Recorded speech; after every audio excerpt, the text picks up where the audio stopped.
You won't believe what just went down in Barcelona. What was supposed to be the crowning moment of Kendrick Lamar and SZA's Grand National Tour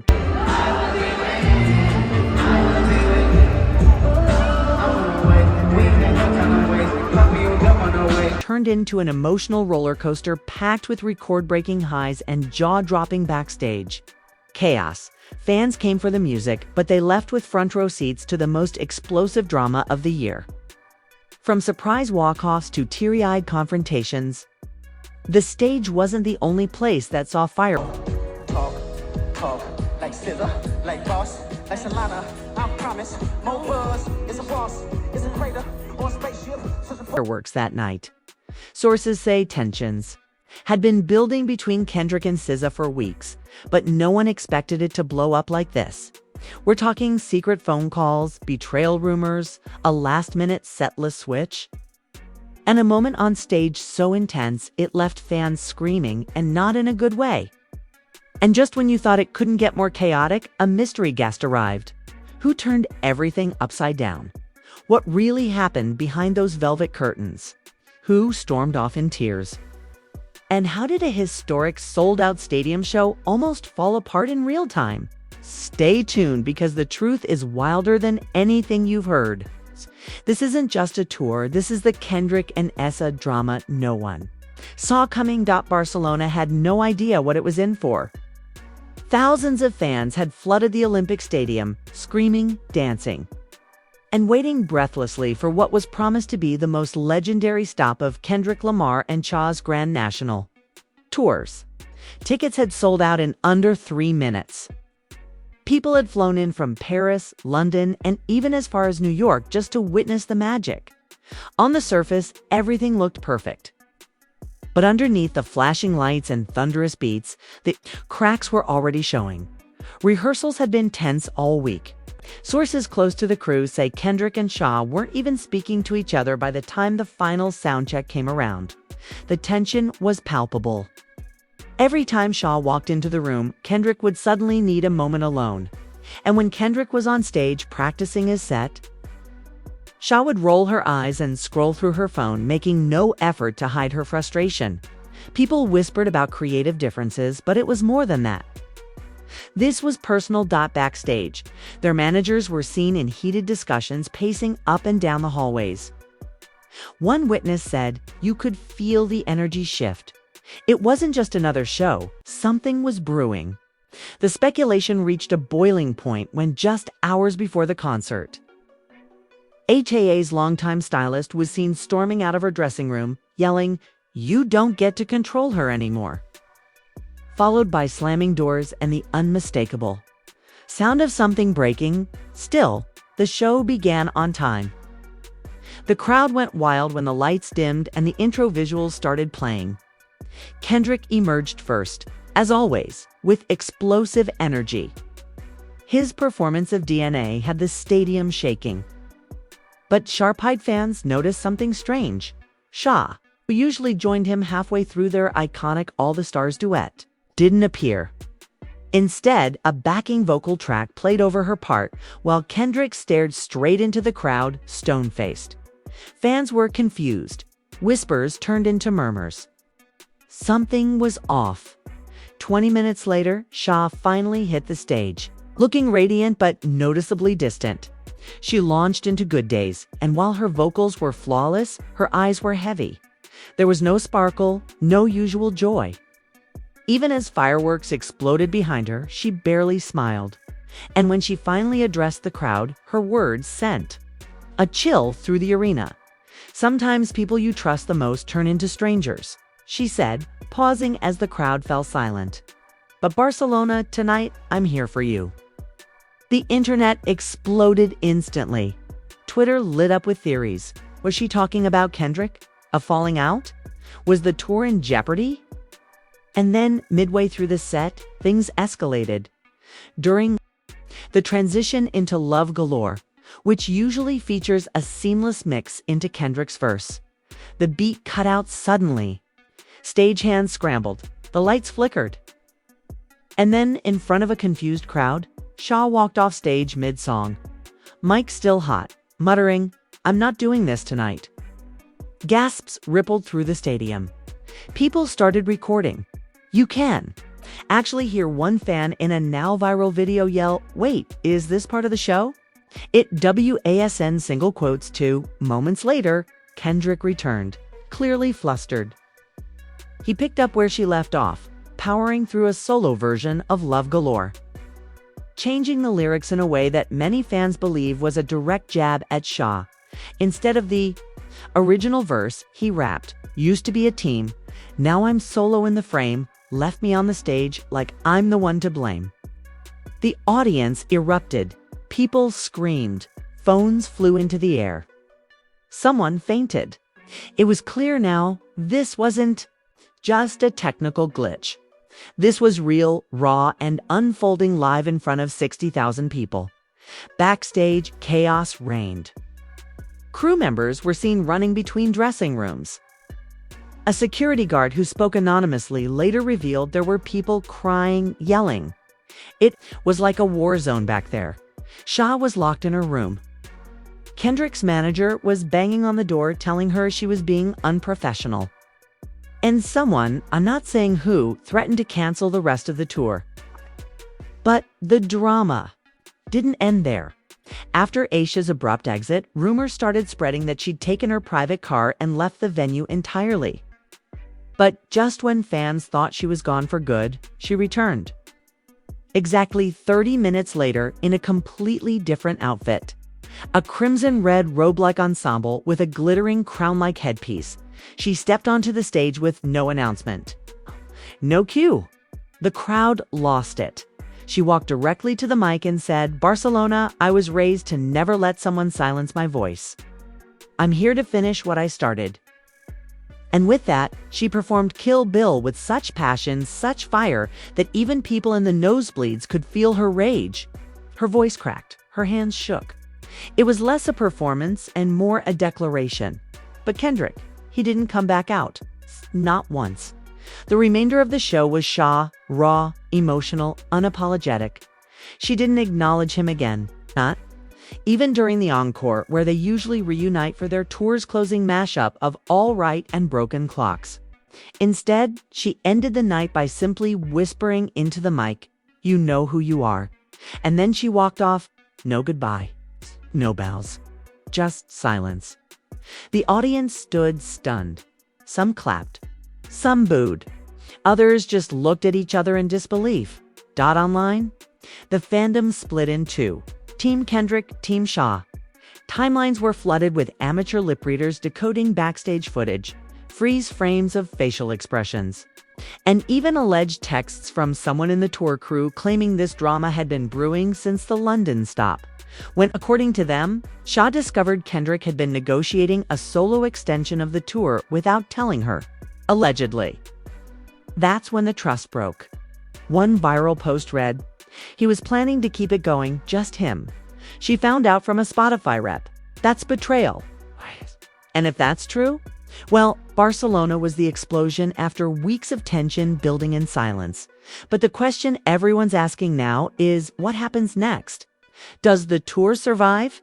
And can two of music's biggest powerhouses rebuild what's clearly been shattered? Or is this the beginning of something even messier? Because what no one knew yet, and what was just about to break, was that someone else had arrived in Barcelona that night. Someone from Kendrick's past. Someone who was about to make this entire situation 10 times more complicated. She arrived quietly, slipping in through a back entrance just after SZA had returned to the backstage. Things had calmed slightly. SZA had finished her performance and was back in her dressing room surrounded by her glam team, all of them shaken and exhausted. Kendrick was in a separate lounge, silent, hunched over, hoodie up, refusing to speak to anyone. But that silence shattered the moment Whitney walked in. One crew member, who asked to remain anonymous, said the room went dead silent when she entered. She wasn't yelling, she wasn't crying. She just looked at him and said, "Tell me the truth." Kendrick reportedly didn't respond at first. He kept his eyes on the floor. But Whitney wasn't having it.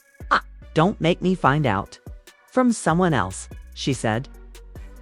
Don't make me regret flying here. That's when things got even messier. Word got out fast. SZA heard that Whitney was in the building. And according to a stylist who was in the hallway at the time, she reacted immediately. Her hands were shaking. She looked straight at her manager and said, "If she's here, he'd better come clean. I'm done protecting him." So what was the secret? What was everyone dancing around?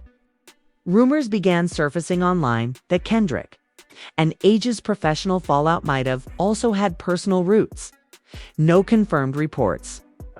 No concrete evidence. Just enough ambiguity to send Stan Twitter into a full-blown meltdown.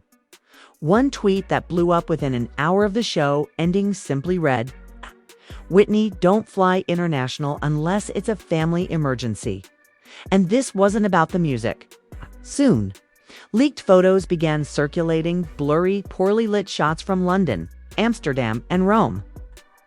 ALLEGEDLY, showing Kendrick and SZA leaving hotels hours apart, entering side doors, arriving separately but disappearing at the same time. Nothing definitive. But when added to the firestorm of drama that had just unfolded in Barcelona, it was enough to set the internet ablaze. And then came the moment no one expected. Just as security was preparing to escort Kendrick and Whitney out of the venue separately, SZA emerged from her dressing room and locked eyes with Whitney.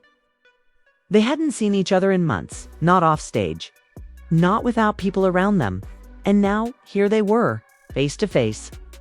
In silence. According to multiple sources, it was SZA who broke it. "I never wanted to hurt you," she said.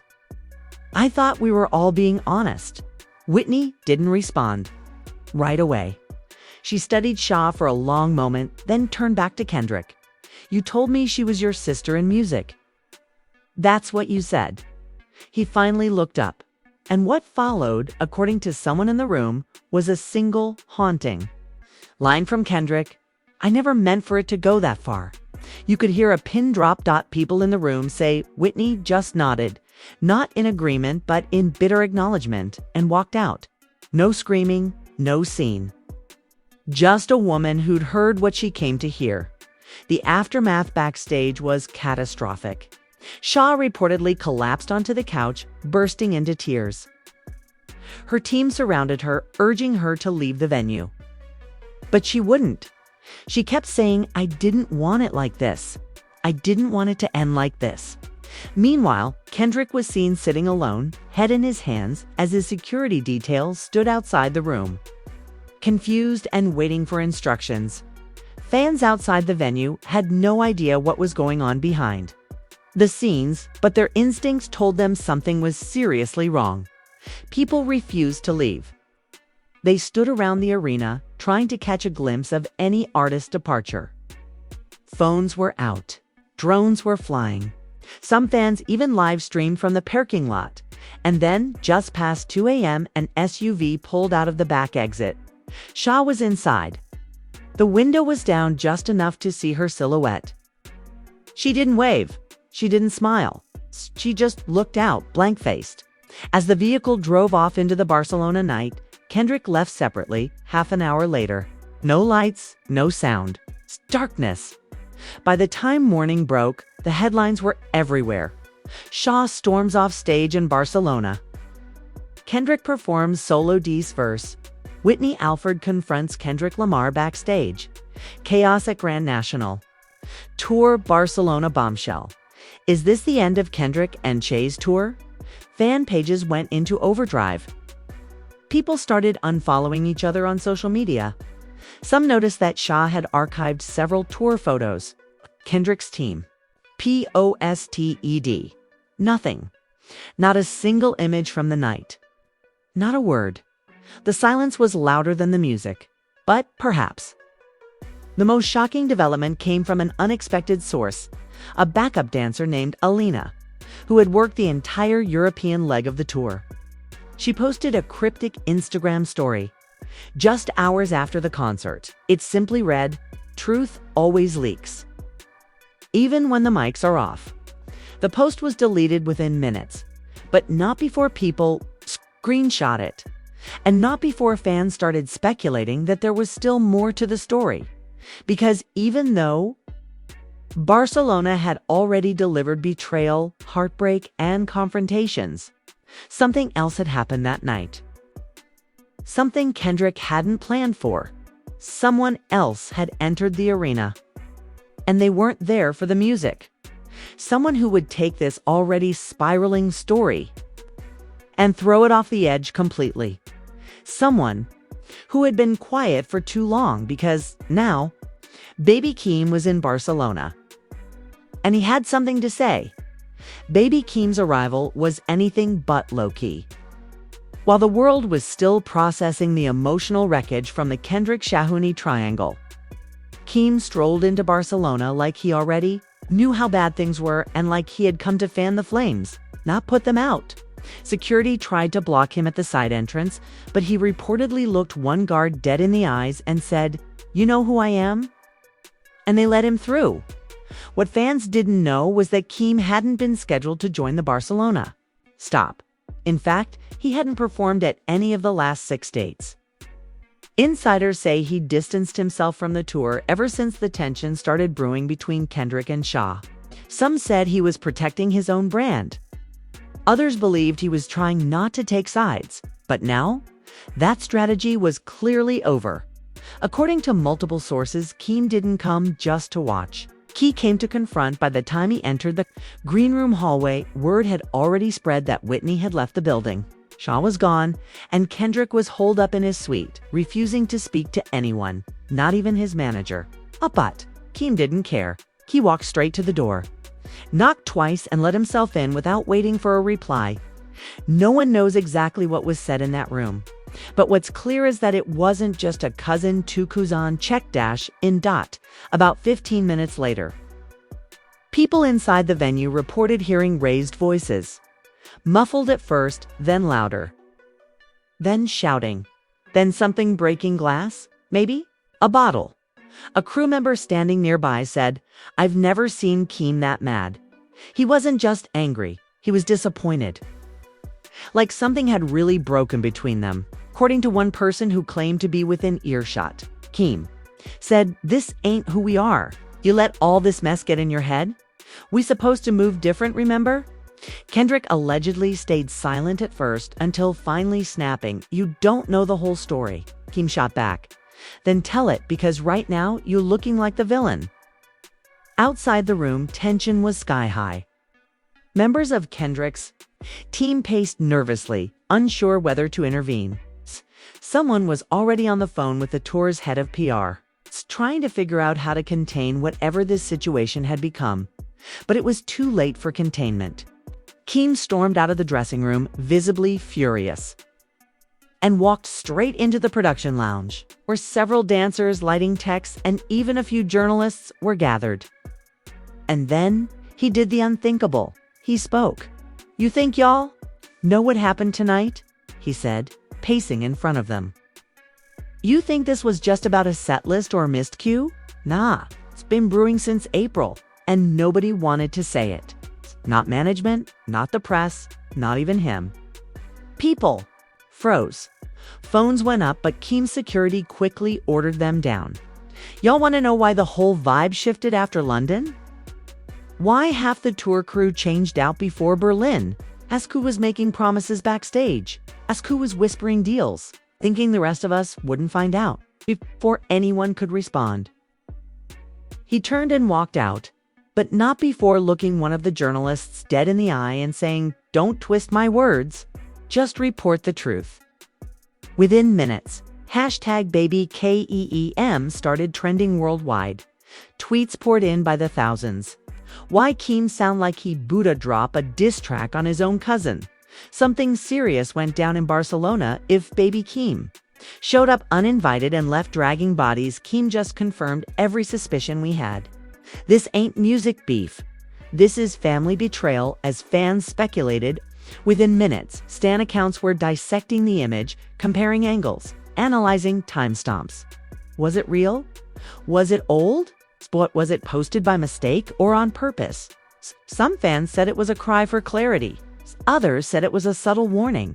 But what couldn't be denied anymore was that whatever happened in Barcelona wasn't just an argument or a disagreement over tour dates.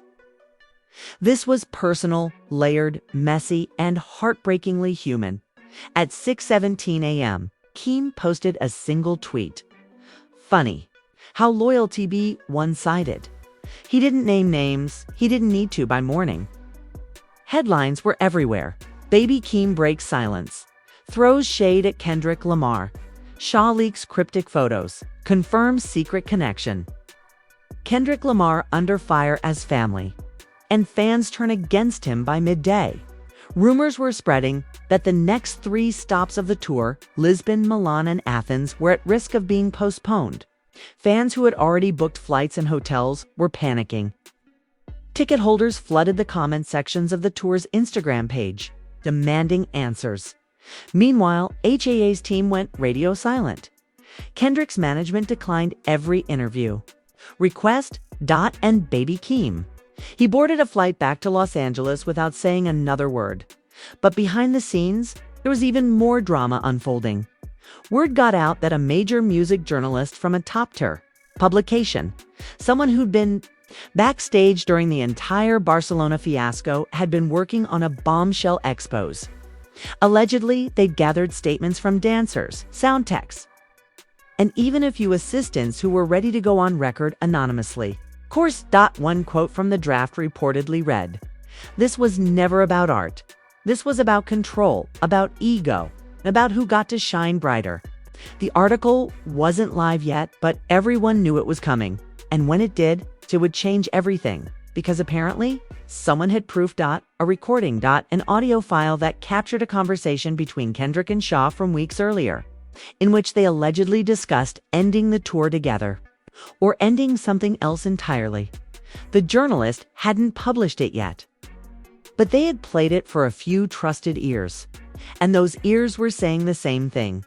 Once that clip drops, there's no going back. As the day faded into night, fans waited. Twitter threads got longer. Conspiracies grew darker. People began questioning not just the tour's future, but the truth of everything they thought they knew about 2 of music's most respected icons. And as midnight approached, a new post surfaced. A teaser video, no caption, no tags. Just grainy backstage footage. A voice, Shaw's whispering, "You said this would stay between us," followed by Kendrick's voice, "But we both knew the risks." Fade to black. Silence, then white text appeared on the screen. July 31st, everything comes out. When the teaser dropped, fans lost their minds. The 11-second clip was posted to an anonymous burner account that had 0 followers just 5 minutes before it started making the rounds. No one knew who posted it. No one took credit. But what was undeniable was the authenticity of the voices. It was them, no question. And that one whispered line, "You said this would stay between us," cracked open a floodgate of emotion, speculation, and digital detective work. Stan accounts turned into forensic labs. Fans were slowing the video to frame-by-frame analysis, dissecting the echo in the room to determine what city that audio might have been recorded in. Some said Paris, others claimed it sounded like the backstage area from Berlin. One user even uploaded a side-by-side of acoustic signatures comparing the whisper to known dressing rooms from tour vlogs. And still, no one had answers. Until the morning of July 31st, the promised day arrived like thunder. SZA didn't post. Kendrick didn't speak. But the video dropped. At 8 a.m. Pacific time. A video titled "This Is What Happened" premiered on an unverified Vimeo account. It was 4 minutes and 39 seconds long, unlisted, no comments, no watermark. But it exploded instantly. Within the first hour, over 1.2 million people had watched it. And what they saw left them speechless. It opened with footage shot backstage in Rome. No music, just raw audio. Kendrick pacing. Shaw sitting cross-legged on a dressing room couch, the air between them thick with something unsaid. "You know, I respect you," Kendrick began. "But what we're doing, it can't go on." Shaw looked away. "It wasn't supposed to be anything. You made it more. He paused. I'm trying to protect everyone. My family, the brand. Even you, SZA, voice barely audible. Don't act like this was one-sided. Don't act like we didn't both feel it. Kendrick didn't respond, and then the video cut to a still image, a grainy tour schedule, with red circles around specific dates. London, Paris, Barcelona. The implication was clear. The clip resumed with a voiceover. SZA again. This time in what sounded like a recorded phone call. You said I was more than just a feature. You said you saw something real. Then silence. Then Kendrick's voice. This time weary, raw, and low. I did. But real don't always mean forever. The video ended with black text on a white screen. Some truths don't fit into verses. That was it. No conclusions. No explanations. But it was enough. Within minutes, major media outlets picked up the story. Headlines screamed, "The leak that broke the tour, Kendrick and SZA's secret exposed. Was it love or a lie? Intimacy? Betrayal?" And damage control inside the fall of the Grand National Tour, and the fallout was immediate by midday. The tour's official account posted its first message since the Barcelona incident. Due to unforeseen complications, the remaining European dates of the Grand National Tour are postponed. The verse was scathing. Fans were torn. Some praised Keem for speaking his truth. Others accused him of exploiting a private situation. But either way, one thing was now certain. Whatever this had started as a tour, a celebration, a joint victory, lap had now collapsed into something unrecognizable.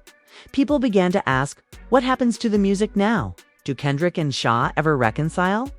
Was this the final chapter of a collaboration that gave fans some of the most iconic performances of a generation? Or is this just the messy, raw, human middle of a story still being written? Because the very next day, something unexpected happened. On her story, in plain white text on a black background, SZA posted a message that left everyone stunned. Sometimes we outgrow people we never planned to lose. Thank you, Barcelona, for clarity. And then, hours later, in a move that no one saw coming, Kendrick posted a photo. It was of an empty stage. No people, no lights, just a lone mic stand in the middle of the arena. The caption, last show, best show, hard truths. Number? Tags? No mentions. No promotion. Just emotion. And maybe that's what made it all so unforgettable. This wasn't just a breakup. It wasn't just creative differences. It wasn't even just a scandal. It was vulnerability, ambition, betrayal, and ego all playing out live on a global stage for the fans. It was heartbreaking, but for those who'd always suspected that. Behind the verses were real hearts, real tension, and real stories. It was confirmation because sometimes even the most beautiful duets end in silence. And Barcelona was the final note, so there you have it. The tour that was meant to be a triumphant celebration of two powerhouse artists turned into a storm of secrets, confrontations, and heartbreak, all played out under the blinding lights of Barcelona. What began as a musical partnership ended in silence, unspoken truths, and a fractured family that may never fully recover. Kendrick Lamar and SZA gave us unforgettable performances, timeless tracks, and electric onstage chemistry. But behind, the music was a story no one expected. And now, the world is left wondering, can they come back from this? Will the tour ever resume? Will the truth behind those backstage whispers ever be fully revealed? And most of all, what happens next? Is this the final chapter of a creative dynasty, or just an intermission in a saga far from over? We want to hear what you think. Drop your thoughts in the comments. Whose side are you on? Do you think there's more to the story we haven't heard yet? Was Baby Keem right to speak out? And do you think SZA and Kendrick will ever make music together again after this? Don't forget to like this video if you were just as shocked by everything that went down in Barcelona. Hit that subscribe button so you don't miss a single update as this wild story continues to unfold. And make sure to turn on notifications, because when the next chapter drops, you'll want to be the first to know. This is more than music. This is history in the making. We'll see you in the next one. Stay tuned. Stay ready.